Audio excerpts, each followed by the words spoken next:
Hey all, Heretic here with another Hearthstone Battlegrounds Players Guide, and I'm here to bring you the information you need to help you win with Tavish Stormpike. So get comfy and let's dive in. First, let's talk about their hero power, Deadeye.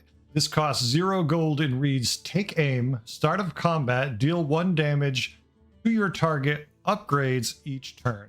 So this comes in one of 4 forms. First is aim left, the leftmost minion will be targeted by your hero power. Aim low, the lowest health minion will be targeted by your hero. Aim high, the highest health minion will be targeted by your hero power. Or aim right, where you get it, the rightmost minion will be targeted by your hero power. Basically, there are some mind games to be going on here. If your opponent is paying attention like they should be and is aware of who you are, they should try to set it up so they take minimal damage from your power. But if they're not and they're playing the wrong tribe or have the wrong setup, you can do some really bad things to their board. You can really hamper it by hitting some key minions. Thing to remember is this triggers before any start of combat effects. So things like Prize Promo Drake, Corrupted Myrmidon, and a host of other things will take the damage before they get to give their buffs or receive buffs.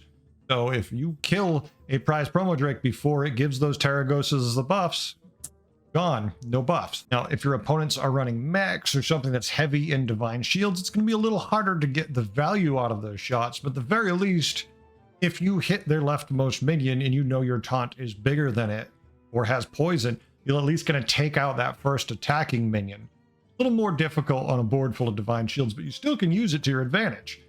If there's a beast player and their Baron isn't quite huge, shoot the rightmost minion, you've probably hit the Baron. Unless they're smart and they moved it over a spot, that way you don't snipe it early. You have to think before each shot. You're trying to get the best shot, but at the same time, your opponents, if they're aware, are looking at that and calculating and going, okay, where can I put this where it won't mess up my board too much, but at the same time, take away the advantage from the Tavish player. So it's really a mind game. It's a lot of fun.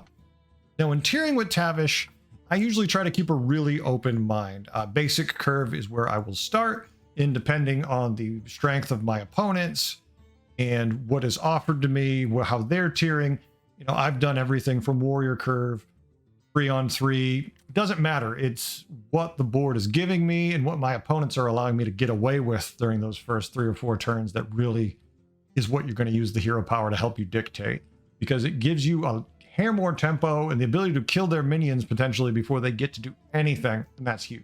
Now, when it comes to the quests and rewards I'm looking for when I'm playing Tavish, because of the nature of Tavish's hero power, you don't really play into any of them. It's just a good hero power that will work with all of them. So the simple fact that quests and their rewards are in make it better for Tavish than just his hero power. It gives him a way to scale while at the same time having the tempo of his hero power. When it comes to the minions and strats when playing Tavish, the same deal. Tavish likes anything. His hero power doing damage to the opponent's board doesn't really affect the minions you should play, except potentially just giving them an advantage at the very least of knocking off a Divine Shield. So basically play whatever the best minions are in the shop for you that are given to you that work with your quest. Now, when it comes to countering Tavish, the normal game of BGs, except positioning, is huge. So remember, they have 4 options for their hero power. They can do 4 completely different things. And of course, you're not psychic. You don't know what they're going to do. So you have to play around it the best you can. You need to think, how is this Tavish player going to attack my board? Because you may not normally be thinking about what your opponent is doing, but the Tavish definitely is thinking about what you might be doing. So let's say, for an example, you're playing a beast board. The Tavish player knows you have a Baron far right. Let's say you have stolen gold. This is the quest reward that makes your left and rightmost minion gold. Odds are he's going to expect your Baron to be the far right. If it's late in the game, odds are his hero power can do enough damage even to kill a gold Baron. Great if you've buffed it enough to where it lives. Not so good if you put it there and the first thing that happens in the combat is it dies. So maybe you stick something else in that far right spot, say a death rattle, so it goes off, and if it's a second frog, maybe it's a reborn, you can do something cheesy like that. You can flip things around, but maybe having your Baron in that far right spot isn't going to help you. But now you also have to think about what's the lowest health minion, what's the highest health minion. How long ago did you fight him? Because was it last turn and this is the last phase of the game? Because now he knows exactly what you have and he can get really good with the sniping. So it's a super mind game to beat, the Tavish players, because they know what your board is. If they're running a deck tracker, it's going to come down to you making a move to counter the move that they're going to do. Depends how good they are at playing Tavish, really. There's no guarantees, but knowing how to use their hero power is the easiest way to beat them. You know what they're going to do before they do it. You've got a good advantage. And real quick, I enjoy making these guides as they make me a better player. They give me more in-depth knowledge on the game, and they reinforce things I already know. And I'm hoping that they help make you a better player and you have more fun playing the games. So if they help you and you enjoy watching these videos, please hit like and subscribe. It really helps me grow. That helps keep me motivated, and we all end up better players. Thank you. Overall, I really enjoy playing Tavish.